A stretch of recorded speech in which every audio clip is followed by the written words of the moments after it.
That is all in for this evening. The Rachel Maddow Show starts right now. Good evening, Rachel. Good evening, Chris. Thank you. And thanks to you at home for joining us this hour. We've got a big show tonight. Dr. Anthony Fauci is here, the nation's top expert on infectious diseases. He's going to be with us tonight for the interview here from the National Institutes of Health. I'm very much looking forward to that conversation. But we need to start tonight with some breaking news from the United States Supreme Court. Late tonight, just within the last couple of hours, the U.S. Supreme Court has handed down a pretty significant ruling on abortion rights. The U.S. Supreme Court tonight reversed a lower court ruling that earlier this month had shut down all but the last handful of abortion clinics in the state of Texas. Tonight, because of this intervention from the Supreme Court, the dozen clinics that were basically shuttered overnight earlier this month, legally, those clinics should be able to reopen effective immediately. Whether or not they can literally reopen, whether they're in a position to reopen after having been shut down recently, that remains to be seen. But legally, at least, they are now officially unshut down. This all stems from a sweeping piece of anti-abortion legislation that was passed by the Republican-controlled Texas state legislature last year, despite a marathon filibuster effort by a state senator named Wendy Davis. The law did eventually pass. It was signed into law by Republican Governor Rick Perry of Texas. Parts of it have been tied up in the courts and have been wrangled over legally since then. But 2 weeks ago, a federal appeals court did rule that the entire Texas law could take effect.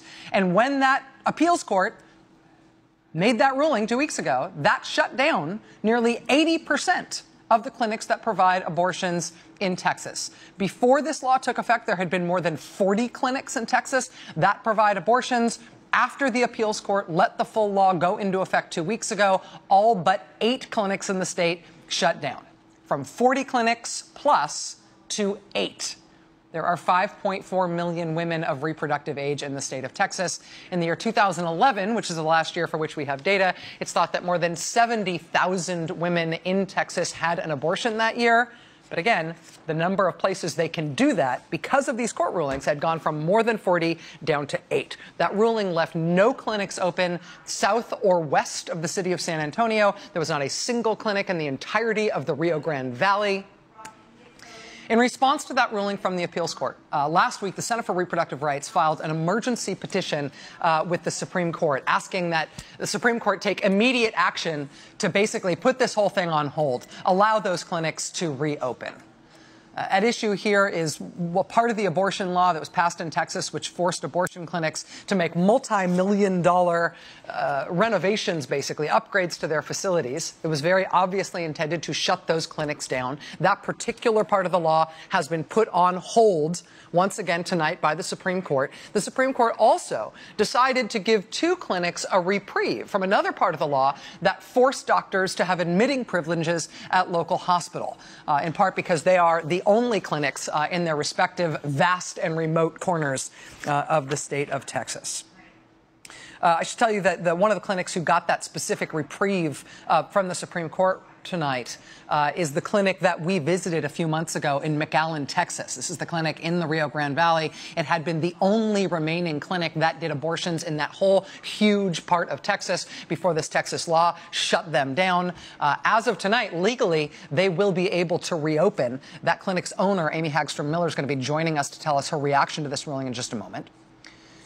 Ever since this law was passed last year against that marathon filibuster effort from State Senator Wendy Davis, who's now running for governor, it has been expected that this Texas law would end up at the Supreme Court. Well, tonight, the court has made a significant ruling shutting down some of the most important parts of that law and letting clinics reopen. It was a split 6-3 decision divided along somewhat familiar lines. The dissenting judges from this decision were Justices Scalia and Thomas and Alito. They were indicating that they were perfectly comfortable with keeping the law in effect. Ultimately, in terms of whether or not this is the final word, it's not clear that it is. The case will now go back to the lower court, to the Fifth Circuit, for a full hearing in that court. That's not expected before the end of the year at the earliest. But in the meantime, clinics tonight are reopening in Texas, and that draconian anti-abortion law will remain on hold.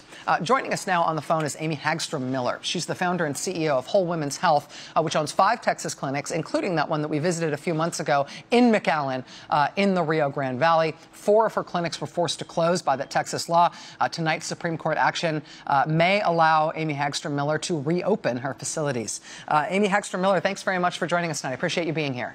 Oh, absolutely. It's nice to talk with you when something good happened. Well, obviously this is good news for you, for people who support abortion rights in the state of Texas. First of all, did I summarize it accurately? I'm still sort of starting to absorb this ruling, and what's your reaction? Well, my reaction is I'm very delighted. I can't believe that we've got both Kennedy and Roberts to rule in our favor. I think that's a huge precedent for us.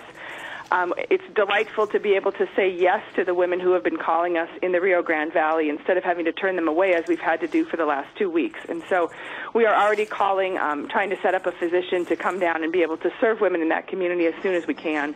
And we're also doing our best to keep our Fort Worth office open as well and taking a look at reopening the Austin clinic as well. So when you say that you've been turning women away, since the Federal Appeals Court a couple of weeks ago issued that ruling that shut down so many clinics, including your own, including that clinic in McAllen, which is the only clinic serving that whole huge part of the state, did you have women still coming to the clinic, still trying to be there for their appointments, still trying to get abortions at your clinic, and you had to turn them away? Absolutely, Rachel. Over the last 2 weeks, we had quite a few women. I mean, the day after the injunction got overturned, we had every single patient show up the next day anyway, mainly because it's not a community where we can call everybody by phone and reschedule an appointment. And so my staff found themselves there the whole day with those women doing, ultrasounds and counseling and talking with them and doing our best to raise money for some of them who were able to travel north to get services. But there were quite a few women who just looked at us and said, I can't travel north and I'm going to have to take matters into my own hands. And so those will be some of the first people we reach out to see if we can help them. Amy Hagstrom Miller, founder and CEO of Whole Women's Health, now facing a vastly different legal landscape than she was facing at close of business even today. Amy, thanks very much for being with us. Keep us posted on what happens next. Thank you, Rachel. Thanks.